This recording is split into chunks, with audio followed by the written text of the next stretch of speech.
Hello friend, मैं आनंद राज। आप लोग भी देखिए, बिहार यूनिवर्सिटी का एमएड एंट्रेंस का एग्ज़ाम होने वाला है। देखिए फॉर्म फिलअप हो चुका है, अब जल्दी ही एग्ज़ाम होगा। तो देखिए उसके लिए हम वीवीआई क्वेश्चन लेकर आए हैं। और यदि आप नोट्स नहीं लिए हैं, समझे, हैंड रिटन नोट्स मिलेगा तो इस नंबर पर व्हाट्सएप करके ले सकते हैं 9576002401 पर, समझे। इस नंबर पर व्हाट्सएप करके नोट्स के बारे में जानकारी ले सकते हैं। कुछ पेमेंट करके नोट्स प्रोवाइड करवा दिया जाएगा। चलिए हम लोग स्टार्ट करते हैं। देखिए हम लोग कुछ इंपॉर्टेंट क्वेश्चन देखेंगे दर्शन से रिलेटेड, और जितने भी थिंकर है आपके वेस्टर्न हो या इंडियन हो, यानी भारतीय या विदेशी। भारतीय में आप विवेकानंद हो गया, महात्मा गांधी हो गया, रविन्द्रनाथ टैगोर हो गया, समझे, आपका अरविंद घोष हो गया। और विदेशी में जॉन डी भी हो गया, अरस्तु हो गया, फ्रोवेल हो गया, और भी है प्लूटो हो गया। तो इससे रिलेटेड और दर्शन जो आपका हो गया, जितना भी वाद है आपका, प्रयोजनवाद, प्रकृतिवाद, आदर्शवाद, मानवतावाद, समझे, तो ये सबसे रिलेटेड हम लोग इसमें क्वेश्चन करेंगे। तो इसमें क्वेश्चन है कि किसने इस पर बल दिया था कि शिक्षा का उद्देश्य बच्चों में विश्व बंधुत्व की भावना और अंतर्राष्ट्रीय समझ का विकास होना चाहिए।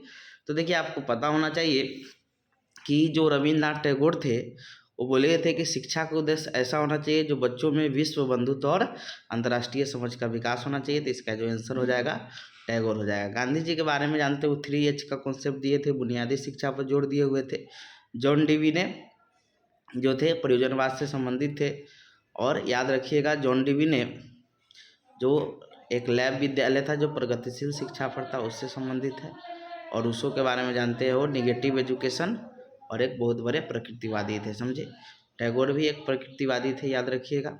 और गांधी जी जो थे वो आपके आदर्शवादी, प्रयोजनवादी और आपके प्रकृतिवादी, तीनों वादी थे। तो इसका जो आंसर हो जाएगा कि विश्व बंधुत्व की भावना और अंतर्राष्ट्रीय समझ का विकास जो होना चाहिए वो किसने कहा है, तो रविन्द्रनाथ टैगोर ने कहा है। अगला है क्वेश्चन कि यदि एक अध्यापक बच्चों को स्वयं की इच्छा के अनुसार सीखने के लिए कहता है तो आधारित, देखिए आप लोग दर्शन पढ़े होंगे, आदर्शवाद, प्रयोजनवाद, प्रकृतिवाद, ये सब वाद पढ़े होंगे। तो देखिए कह रहा है कि देखिए जहाँ भी बोलेगा कि यहाँ स्वयं की इच्छा के अनुसार जो आपका मन है, यानी बाल केंद्रित शिक्षा का बात कर रहा है, तो ये आपका प्रकृतिवाद हो जाएगा, समझ गए। प्रकृतिवाद जो था वो बच्चों को स्वयं से बोलता था आप कोई काम को सीखिए, कीजिए, समझे। तो ये, और जो आपका आदर्शवाद था ये शिक्षक केंद्रित था, क्योंकि इसमें शिक्षक को सर्वोपरि माना गया था। और प्रकृतिवाद में जो था वो बाल केंद्रित था, क्योंकि इसमें बालक को केंद्र में रखकर जो आपको काम करना है तो करना है। तो वही क्वेश्चन है कि यदि एक अध्यापक बच्चों को स्वयं की इच्छा के अनुसार सीखने के लिए कहता है तो ये आधारित है किस पर, तो प्रकृतिवाद पर। अगला क्वेश्चन है मीराम्बक्का स्वतंत्र विकास शिक्षा के विचार पर आधारित विद्यालय की वकालत किसने की थी। तो देखिए अरविंद घोष जो थे, समझे, उन्होंने एक इंटीग्रल योग शिक्षा पर भी आधारित एक शिक्षा दिए थे। और उन्हीं ने मीराम्बक्का स्वतंत्र विकास शिक्षा के विचार पर आधारित विद्यालय की वकालत की थी, यानी इसका बी हो जाएगा। अगला क्वेश्चन है टैगोर और रूसो के प्रकृति संबंधी विचारों में मुख्य अंतर क्या था। तो देखिए टैगोर जो थे, समझे, और रूसो दोनों एक प्रकृतिवादी थे, समझे। लेकिन टैगोर जो थे वो निषेधात्मक शिक्षा पर आस्था नहीं रखते थे, लेकिन रूसो जो थे वो निषेधात्मक शिक्षा पर आस्था रखते थे। तो यानी आपका आंसर जो हो जाएगा बी नंबर हो जाएगा कि टैगोर की निषेधात्मक शिक्षा में आस्था नहीं थी, लेकिन रूसो की क्या थी, आस्था थी। आगे क्वेश्चन है कि एक आधुनिक भारतीय शिक्षा शास्त्री जो अत्यंत प्रकृतिवादी था वह कौन है। तो देखिए आपको हम बताए थे रविन्द्रनाथ टैगोर जो थे वो क्या थे, एक प्रकृतिवादी थे, समझ गए। अगला क्वेश्चन है कि निम्नलिखित में कौन से विचारक उद्देश्य में आदर्शवादी, विषय वस्तु में प्रकृतिवादी और पद्धति में प्रयोजनवादी थे। यानी कह रहा है कि तीनों गुण था, तो कौन थे, तो महात्मा गांधी थे। किसमें एक गुण था, तो महात्मा गांधी में था। आगे क्वेश्चन है प्रयोजनवादी, आदर्शवादी और प्रकृतिवादी तीनों गुण पूछेगा, तो किसमें था, तो महात्मा गांधी में। अगला क्वेश्चन है कि इवान इलिच किससे विख्यात है। तो देखिए जो आपका डी स्कूलिंग सोसाइटी था इसके लिए कौन थे, तो आपके इवान इलिच प्रसिद्ध थे। तो पूछेगा डी स्कूलिंग सोसाइटी किससे संबंधित है, तो इवान इलिच से संबंधित है। अगला क्वेश्चन है कि कक्षा प्रशासन की मॉनिटर प्रणाली किस शिक्षा द्वारा क्रियान्वित की गई थी। तो देखिए आपको पता होना चाहिए कि जो मॉनिटर प्रणाली है वो हमारा इस्लामी शिक्षा द्वारा क्या किया है, क्रियान्वित किया गया, इसी के द्वारा दिया गया है। सी नंबर हो जाएगा। अगला है कि निम्नलिखित में कौन सा दर्शन सीखने में इंद्रियों की भूमिका पर बल देता है। तो आपको पता होना चाहिए जो आपका प्रकृतिवाद है, समझे, वो इंद्रियों पर सीखने में क्या करता है, बल देता है, समझ गए। इसका डी हो जाएगा। अगला है कि निम्नलिखित में कौन सा दर्शन शिक्षक को ज्ञान के स्रोत के रूप में स्वीकार किया था। हम आपको पहले ही बताए थे कि जो आदर्शवाद होता है उसमें क्या होता है, शिक्षक सर्वोपरि होता है, यानी शिक्षक का स्थान सर्वोच्च माना गया है, यानी शिक्षक ही मतलब ज्ञान के स्रोत के रूप में है। तो ये आदर्शवाद में कहा गया। तो इसका आंसर क्या हो जाएगा आपका, आदर्शवाद हो जाएगा, समझ गए, डी हो जाएगा। अगला क्वेश्चन है वैज्ञानिक विधि संबंधित। तो वैज्ञानिक विधि जो है वो आपके प्रकृतिवाद से संबंधित है। किस वाद से संबंधित है, तो प्रकृतिवाद से। अगला क्वेश्चन है इंटीग्रल योग दर्शन किसने प्रतिपादित किया था। तो अभी आपको बताए थे इंटीग्रल योग दर्शन जो प्रतिपादित किए थे वो अरविंदो घोष थे, समझ गए, यानी इसका आंसर ए हो जाएगा। अगला क्वेश्चन है कि पेडागोजी ऑफ होप किसने दिया है। तो जो दिए हैं वो पॉली फेरे दिए हैं। कौन दिया है, पेडागोजी ऑफ होप किसके द्वारा दिया गया है, तो दिया गया है पॉले फेरे द्वारा। अगला क्वेश्चन है इनमें से कौन सा एक पुरुषार्थ नहीं है। तो आप लोग जानते होंगे कि चार हमारा क्या होता है, पुरुषार्थ होता है। कौन कौन होता है, तो हमारा जो होता है धर्म होता है, काम होता है, अर्थ होता है और हमारा मोक्ष होता है। चार होता है पुरुषार्थ। पूछेगा कितना है, तो बोलिएगा चार वो होता है, धर्म, अर्थ, काम, मोक्ष। तो इसमें देखिए धर्म, मोक्ष, काम है, सेवा नहीं होता है, इसके जगह पर अर्थ होता है। तो इसका आंसर बोला कौन पुरुषार्थ नहीं है, तो आपका सेवा पुरुषार्थ नहीं है। अगला क्वेश्चन है वर्णाश्रम धर्म के अनुसार आश्रम कितने हैं। तो आश्रम चार होता है। कौन कौन आश्रम है, तो ये भी जान जाइए। पहला ब्रह्मचर्य होता है, दूसरा आपका गृहस्थ होता है, तीसरा आपका वानप्रस्थ होता है, चौथा आपका सन्यासी होता है। तो चार आपका आश्रम होता है। पुरुषार्थ भी चार होता है, आश्रम भी चार होता है। आश्रम कौन कौन, ब्रह्मचर्य, इसमें बच्चा पढ़ता है, गृहस्थ में शादी ब्याह करके अपने परिवार के साथ रहिए। उसके बाद वानप्रस्थ मतलब आप धार्मिक मतलब घूमिए, समझे। उसके बाद सन्यासी है, आप सन्यास बन जाइए, समझे। अगला है मस्तिष्क, हृदय और हाथ की शिक्षा पर कौन जोर देता है, तो ये गांधी जी है। 3H इसी को बोलते हैं। 3H मतलब मस्तिष्क, हेड, हार्ट और हैंड की शिक्षा पर कौन जोर देते हैं, तो महात्मा गांधी। अगला क्वेश्चन है प्रकृतिवाद का दर्शन प्रतिबिंबित होता है प्रणाली से, तो किसमें होता है, तो खेल विद्यालय में। किस विद्यालय में, तो खेल विद्यालय में। अगला क्वेश्चन है निम्नलिखित में कौन बुनियादी शिक्षा के गांधीवादी विचारधारा का मुख्य घटक नहीं है। तो जो अंग्रेजी शिक्षा, ये अंग्रेजी शिक्षा पर नहीं जोर दिए थे, मातृभाषा शिक्षा पर जोर दिए थे, समझे। तो ये अंग्रेजी भाषा है वो बुनियादी घटक नहीं है। अगला क्वेश्चन है कि शिक्षा के द्वारा बच्चों को आत्मनिर्भर बनाने को प्रस्तावित किया गया था। तो महात्मा गांधी के द्वारा जो बुनियादी शिक्षा था वो आत्मनिर्भर बनाने के लिए खोला गया है। अगला क्वेश्चन है, तो इसका आंसर महात्मा गांधी हो जाएगा। अगला क्वेश्चन है कि जनसाधारण की शिक्षा का समर्थन किसके द्वारा किया गया था। तो देखिए आपको पता होना चाहिए कि वैदिक शिक्षा प्रणाली जो था वो सबके लिए नहीं था। तो उसके बाद जैन शिक्षा है जो सभी के लिए जनसाधारण की शिक्षा बन गया, यानी बी हो जाएगा। अगला क्वेश्चन है कि आदर्शवाद के अनुसार निम्नलिखित में कौन सही है। तो देखिए आदर्शवाद में क्या है कि शिक्षक ज्ञान के भंडार है, यानी शिक्षक ही सर्वोपरि है, सब चीज़ वही है। इसका आंसर सी हो जाएगा। अगला क्वेश्चन है कि गिज्जू भाई के अनुसार बालक की शिक्षा प्रारंभ होनी चाहिए, तो पठन से ही, समझे, यानी पढ़ने से ही क्या होना चाहिए, उसका शिक्षा प्रारंभ होना चाहिए। अगला क्वेश्चन है कि फ्रोवेल के अनुसार किस प्रकार का खेल अनुपयोगी है, समझे, यूजफुल है। तो जो आपका समूहगान खेल होता है वो क्या होता है, उपयोगी होता है, यानी ए नंबर आंसर हो जाएगा। अगला क्वेश्चन है नालंदा का प्राचीन विश्वविद्यालय किसके द्वारा ध्वस्त किया गया है।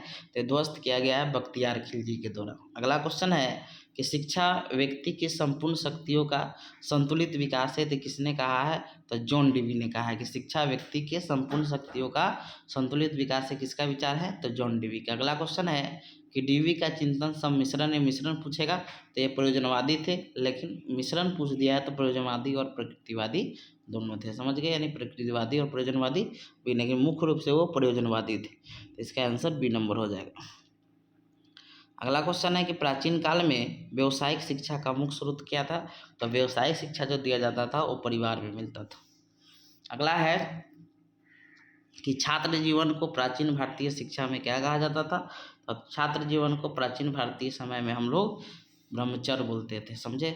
शादी ब्याह कर लेना गृहस्थ था, समझे। वानप्रस्थ में था कि धार्मिक मतलब जगह को यात्रा कीजिए, सन्यासी में सन्यास बन जाइए।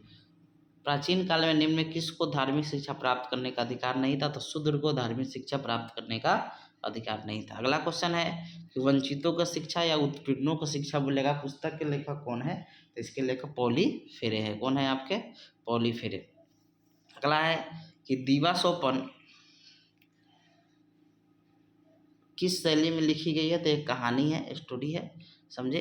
तो दीवा सोपन किस शैली में लिखी गई? तो एक कहानी है। अगला क्वेश्चन है कि गिज्जू भाई ने बाल मंदिर की स्थापना कब की थी? तो 1920 ईस्वी में किया था। कब किया था? 1920 ईस्वी में। अगला है किस दर्शन के किस वाद द्वारा सशिक्षा पर बल दिया जाता है? समझे। तो याद रखिएगा, आदर्शवाद में सशिक्षा पर बल दिया गया है। अगला है वह शिक्षण विधि जिसने रूसों को महत्व नहीं दिया था। तो रूसों जो महत्व नहीं दिया था, समझे, वो था आपका अनुभव द्वारा शिक्षण होगा, इंद्रिय प्रशिक्षण होगा, समझे, निरीक्षण द्वारा शिक्षा में ऑब्जर्व करके सीखना होगा। देखिए रूसो जो दिया था, समझे, वो महत्व नहीं दिया था, तो करके सीखना पर। देखिए प्रकृतिवादी जो थे करके सीखने पर जोर देते थे, लेकिन रूसो जो थे वो करके सीखने पर जोर नहीं देते थे। अगला है गांधी जी की बुनियादी शिक्षा का पाठ्यक्रम है। तो क्रियाकलाप केंद्रित पाठ्यक्रम है। अगला है जॉन डीवी संबंधित है। तो जॉन डीवी एक प्रयोजनवादी थे। अगला क्वेश्चन है आदर्श राज्य की अवधारणा किसने दी थी? तो देखिए आपको पता होना चाहिए कि जो प्लूटो थे वो आदर्श राज्य की अवधारणा दिए थे। अगला है कौन यथार्थवादी दार्शनिक था? तो जो स्पेंजर था वो यथार्थवादी था। प्लेटो आदर्शवादी थे, रूसो प्रकृतिवादी थे, जॉन डीवी आपके प्रयोजनवादी थे, और स्पेंसर जो था, समझे, वो आपके यथार्थवादी थे। अगला अरस्तु का शिष्य कौन था? देखिए आप याद ऐसे रखिएगा कि पहले सुकरात याद रखिएगा, सुकरात, तब प्लेटो, तब अरस्तु, और तब सिकंदर। यानी ऐसे याद रखिएगा कि सुकरात का जो चेला था वो प्लूटो था, प्लूटो का चेला अरस्तु था, अरस्तु का चेला सिकंदर था। इसमें क्वेश्चन ही उल्टा दिया हुआ है, समझे, कि यहाँ शिष्य दिया होना चाहिए कि अरस्तु का शिष्य कौन है, समझे। तो अरस्तु का जो शिष्य था वो प्लूटो था, प्लूटो आंसर है। लेकिन इसमें क्वेश्चन है कि अरस्तु का शिष्य कौन है? तो ऑप्शन ही नहीं है, सिकंदर होगा, लेकिन सिकंदर ऑप्शन में है ही नहीं। चलिए आगे हम लोग आते हैं कि उपयोगिता का सिद्धांत किस दर्शन की विशेषता है? तो देखिए आपका जो प्रयोजनवाद है वो उपयोगिता के सिद्धांत पर चलता है। किस सिद्धांत पर चलता है? तो उपयोगिता के सिद्धांत पर। अगला क्वेश्चन है कि शिक्षा में खेल प्रणाली किसकी खोज है? तो जो आपका आदर्शवाद है, समझे, जो आपके फ्रोवेल थे वो भी आदर्शवादी थे, उसी की देन। अगला है प्राचीन भारत में शिक्षा ग्रहण करने का काल था, तो ब्रह्मचर्य कहलाता था। अगला है मदरसों में शिक्षा का माध्यम क्या था? तो हम लोग फारसी भाषा में मदरसा में शिक्षा देते। अगला है पवज्जा संस्कार विशेषता है, तो हमारे बौद्ध काल की विशेषता थी, सी हो जाएगा। अगला है प्रोजेक्ट विधि देन है, तो किलपैट्रिक का देन है। अगला है कि शिक्षा की बैंकिंग अवधारणा के प्रतिपादक कौन थे? तो पॉली फेरे थे। अगला है हिडन करिकुलम की अवधारणा, तो इसमें ऑप्शन नहीं है कि डब्ल्यू जैक्सन द्वारा, समझे, दिया गया था, समझे। इसके द्वारा फिलिप डब्ल्यू जैक्सन द्वारा हिडन करिकुलम या गुप्त पाठ्यक्रम का कॉन्सेप्ट दिया गया था, समझे। हिडन करिकुलम की अवधारणा पूछेगा तो फिलिप डब्ल्यू जैक्सन द्वारा दिया गया है। आगे है निषेधात्मक शिक्षा किसकी देन है? तो रूसो की देन है। अगला है वेदांत दर्शन के प्रणेता कौन थे? तो अद्वैत वेदांता के जो दर्शन के प्रणेता थे वो शंकराचार्य थे। अगला है गांधी जी के अनुसार शिक्षा का माध्यम कैसी होनी चाहिए? तो मातृभाषा होनी चाहिए। अगला है शिक्षा प्रारंभ करने हेतु प्रवज्जा अनुसंधान निम्न में किससे संबंधित है? तो बौद्ध धर्म से संबंधित। अगला है डी स्कूलिंग सोसाइटी की अवधारणा किसने दी थी? इवान इलिच ने दी थी। अगला है दीवा स्वप्न एक भारतीय शिक्षण वैज्ञानिक पेडागोजी की मशहूर पुस्तक है, इसमें चिन्हित किए थे किसने? तो आपके गिज्जू भाई ने। किसने किया था? तो गिज्जू भाई ने। अगला है किसने कहा था कि हमें बच्चों के लिए जीवित रहना चाहिए? तो फ्रोवेल ने कहा था। अगला है कि शांति निकेतन के जन्मदाता कौन है? तो 1901 में शांति निकेतन की स्थापना टैगोर ने की थी। इसी को 1921 ईस्वी में विश्व भारती में बदल दिया गया। अगला है कि श्री अरविंद का दर्शन आधारित है, तो योग दर्शन से संबंधित है। अगला है कि अधोलिखित में कौन सा दर्शन भारतीय मनोविज्ञान में सर्वाधिक रूप से संबद्ध है? तो जो योग दर्शन है वो सबसे ज़्यादा संबद्ध है। अगला है किस बौद्ध साहित्य को भारतीय मनोविज्ञान का प्रमुख स्रोत कहते हैं? तो जो आपका अभिधम्म पिटक है वो आपका बौद्ध साहित्य जो भारतीय मनोविज्ञान से संबंधित है। त्रिपिटक आपके बौद्ध धर्म से संबंधित। अगला है माई पैडागोजिक क्रिक के लेखक कौन है? तो जॉन डीवी है। अगला है पुस्तक लाइफ डिवाइन किसने लिखा है? तो अरविंद घोष ने लिखा है। अगला है अष्टमार्ग का अभ्यास किया जाता है किस दर्शन में? तो आपके बौद्ध दर्शन में। अगला है दर्शन शास्त्र के विश्लेषणात्मक विद्यालय के जनक कौन है? तो आपके ब्रॉन्टेन रसल थे। अगला क्वेश्चन है कि प्रयोजनवादी विचारधारा डैश की वकालत करती है? तो क्रिया यानी एक्शन की वकालत करती है। अगला है कि यथार्थवाद का मूल क्या है? यथार्थवाद का मूल है कि शिक्षक बच्चों को जैसा वातावरण मुहैया कराते हैं ताकि अनुभव के आधार पर वे स्वयं सीख सकें। अगला है प्लेटो संबंधित है तो रिपब्लिक पुस्तक इन्होंने लिखी थी। एमिल रूसो द्वारा संबंधित है। अगला है कि उपयोगी शिक्षा किसकी देन है? तो प्रयोजनवाद की। अगला है उदार शिक्षा का दूसरा नाम है सामान्य शिक्षा। अगला है कि नीचे दिए गए शिक्षा का औपचारिक एजेंसी नहीं है तो आपका जो राज्य है वो औपचारिक एजेंसी नहीं है। अगला है शिक्षा जन्म से आरंभ होती है और माता उपयुक्त अभिकरण है किसने कहा है? तो सुकरात का स्टेटमेंट है। जब सुकरात नहीं रहे तो आप इसमें डीवी लगा सकते हैं, जॉन डीवी। अगला है रूसो ने किस प्रकार की शिक्षा का प्रतिपादन किया था? तो निषेधात्मक शिक्षा का। अगला है कि श्री अरविंद ने बालक किस पक्ष पर विकास पर जोर दिया था? तो हमारे आध्यात्मिक पक्ष के विकास पर, आध्यात्मिक सी हो जाएगा। अगला है शाक्त दर्शन के अनुसार मोक्ष का साधन क्या है? तो ज्ञान है। अगला है कि मार्क्सवादियों के अनुसार शिक्षा का स्वरूप होना चाहिए समाजीवादी। अगला है कि किंडरगार्टन स्कूल किसने खोला था? तो फ्रोबेल ने। अगला है वर्ग का शिक्षण का पचपदीय सिद्धांत का प्रतिपादन किया है? तो हर्बर्ट ने, हर्बर्ट JF हर्बर्ट ने। अगला है कि दास कैपिटल के लेखक कौन है? कार्ल मार्क्स जो 1867 ईस्वी में पुस्तक लिखी थी। अगला है गुरुकुल में रहने वाले बच्चे कहलाते थे अंतेवासी। अगला है योग दर्शन का प्रतिपादन किसके द्वारा किया गया है? तो पतंजलि के द्वारा, समझे। अगला है सत्यता की बदलती प्रकृति का सिद्धांत दिया गया है? तो आपके प्रकृतिवाद यथार्थवाद द्वारा।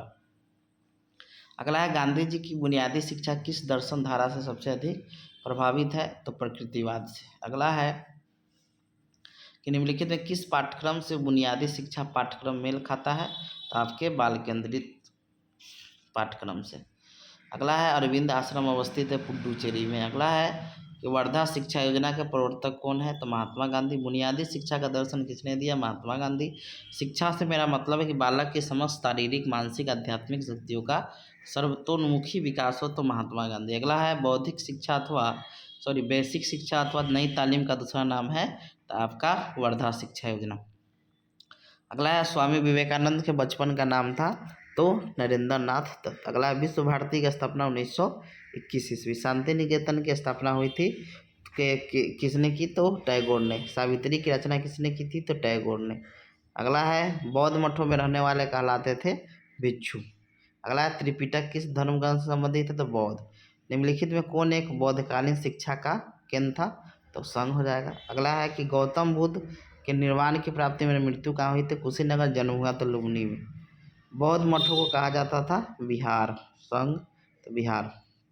अगला है बौद्ध काल में नामांकन संस्कार कहलाता था पवज्जा। अगला है नामांकन के बाद छात्र कहलाते हैं श्रमण, श्रमण कहलाते थे। अगला है कि बौद्ध मठों में प्रवेश की न्यूनतम आयु थी 8 वर्ष। अगला है निम्नलिखित में मिलान करें। तक्षशिला जो है वो पाकिस्तान में है, नालंदा आपका बिहार में है, बल्लभी गुजरात में, विक्रमशिला भागलपुर में। अगला है कि न्याय दर्शन के जो लेखक थे, तो याद रखिएगा न्याय दर्शन के जो थे वो आपके थे गौतम, और साख्य दर्शन के कपिल थे। अगला है उपनिषद कितना है? तो 108। अगला है उपनिषदों के मुताबिक आत्मा की अवस्था सुरुचिस्त है, डोरमेंट। संस्कार कितने हैं? 16। पुरुषार्थ में निम्नलिखित कौन सा एक शामिल नहीं है? तो आपका जो राजनीतिक है वो शामिल नहीं, इसके जगह पर आपका होता है धर्म, काम, अर्थ, और आपका जो है राजनीतिक जो होता है वो आपका क्या होता है? पुरुषार्थ नहीं होता है, समझ गए। ये आपका पुरुषार्थ नहीं है। मोक्ष एक होता है तो इसमें मोक्ष नहीं दिया है। अगला है बौद्धकालीन शिक्षा का माध्यम क्या था? तो पाली था। आगे है एमिल पुस्तक लिखा गया है तो रूसो द्वारा। अगला है न्यू हेरोलाइस उपन्यास के लेखक कौन है, तो ये लिखा गया है आपके रूसो द्वारा। अगला है सोशल कॉन्टेक्ट रूसो एक किस तरह की रचना है, तो एक तरह का राजनीतिक निबंध है। अगला है एमिल की भावी पत्नी का नाम रूसो ने क्या रखा था, सोफी। अगला है परियोजना विधि किसकी देन है, तो प्रयोजनवाद की। अगला मिलान करें तो आदर्शवादी जो थे वो आपके प्लेटो थे, प्रकृतिवादी रूसो थे, प्रयोजनवादी दिवी थे और हॉट यथार्थवादी थे। अगला है लॉज किसने लिखा है, तो प्लेटो ने। प्रकृति को लौटो सिद्धांत दिया गया है तो रूसो द्वारा। अगला सोशल कॉन्टेक्ट के लेखक है रूसो। किंडरगार्टन की उत्पत्ति हुई थी जर्मनी में। स्कूल बच्चों के किस मूल्य को विकसित करता है, तो स्वनियंत्रण, सहिष्णुता, आपसी मेलजोल, उपयुक्त सभी। बीच में पढ़ाई छोड़ देने वाली कामकाजी बच्चों की शिक्षा का कार्यक्रम कहलाता है, तो ये हमारा कहलाता है अनौपचारिक शिक्षा। अगला है शिक्षा का सर्वाधिक महत्वपूर्ण उद्देश्य है हमारा अंतर्निहित शक्तियों का विकास करना। आदर्शवाद के प्रस्तावक थे आपके प्लेटो। अगला आदर्श राज्य का विचार दिया गया था प्लेटो द्वारा। आगे शिक्षा के क्षेत्र में आदर्शवाद का प्रमुख विचार है शिक्षक की सार्थकता। किसने बच्चों की तुलना में शिक्षक को अधिक महत्व दिया है, आदर्शवाद। अगला है कि टैगोर की गीतांजलि एक पुस्तक है, तो एक कविता था। क्या था, एक कविता था। अगला है निम्नलिखित में कौन सा वास्तव रूप में प्रकृतिवादी नहीं थे, तो आपके हर्बर्ट स्पेंजर जो थे वो प्रकृतिवादी नहीं थे। रिपब्लिक नामक पुस्तक के लेखक कौन है, तो प्लेटो है। दर्शन का मूल मंत्र आपका क्या है, तो ज्ञान। अगला है नॉलेज इन विर्च्यू किसने कहा, तो सुकरात ने। किंडरगार्टन शिक्षा पद्धति के प्रणेता कौन है, फ्रोवेल। साख्य दर्शन के प्रवर्तक कौन थे, तो साख्य दर्शन के कपिल थे, न्याय दर्शन के आपके गौतम थे और योग दर्शन के पतंजलि थे। स्वस्थ शरीर में स्वस्थ मस्तिष्क का निर्माण होता है, तो अरस्तु ने कहा था। अगला है कि त्रिरत्न द्वारा मुक्ति होता है किस धर्म से, तो जैन दर्शन। अगला शिक्षा एक क्या है, तो नेगेटिव और पॉजिटिव साइंस दोनों है। अगला शिक्षा के दर्शन का कौन सा संप्रदाय डार्विन के विकासवाद के सिद्धांत से निकल जाता है, तो प्रकृतिवाद। अगला है दर्शन शास्त्र तथा शिक्षा एक ही सिक्के के दो पहलू है, किसका विचार है, तो आपके जेम्स एस रॉस का विचार है। अगला है कि शैक्षिक प्रक्रिया द्विध्रुवीय प्रकृति का होता है क्योंकि इसमें शामिल होता है एजुकेटर और एडुकेट। अगला है शिक्षा दर्शन शास्त्र की गतिशील पर किसने कहा है, तो जॉन एडम्स ने। अगला है पौधे कृषि कार्य द्वारा विकसित होते हैं, मनुष्य शिक्षा द्वारा, तो ये कौन का है, तो रूसो।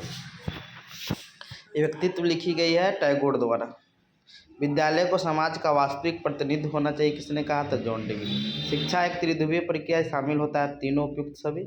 शिक्षा को त्रिध्रुवीय प्रक्रिया जॉन डेवी, शिक्षा को द्विध्रुवीय प्रक्रिया जॉन एडम्स ने कहा था। देखिए जितना क्वेश्चन कर लिए इसको देखिएगा, इससे बहुत फायदा होगा। Thank you.